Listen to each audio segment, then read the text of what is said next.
A federal judge has ruled that South Carolina Senator Lindsey Graham must appear before a Georgia grand jury that is investigating Donald Trump's efforts to overturn the 2020 election in that state. Paige Pate is a criminal defense lawyer and constitutional law attorney. Can you give us a sense of how significant this is that Graham has been called to testify? Well, Sarah, it is potentially very significant, and here's why.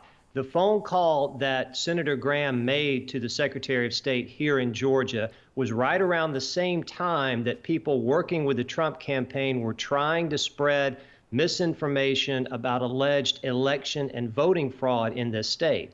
And what I think the district attorney wants to know is whether Senator Graham was coordinating his calls with Trump or with the Trump campaign.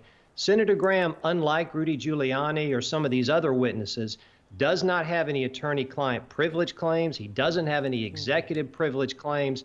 The only thing that he's trying to claim that should prevent him from being required to testify is his constitutional right as a senator to conduct legislative activities. Well, the judge has denied that, at least as far as his appearance. Now, he can still object to certain questions, but ultimately, he's going to have to answer if he and Trump talked about these calls and if those calls were an attempt to interfere with the election. So it could be very critical.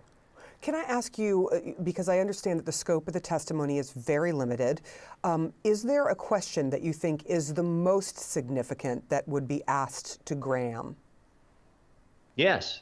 What did Trump tell you to do? Did you ask Trump the sort of questions you should bring up in that phone call to the Secretary of State? What was your reason for doing it? Were you part of any other discussions about election interference in Georgia, about this alternative list of electors? So it's the heart of, I think, his testimony, at least what the DA wants to know, is did you work with Trump?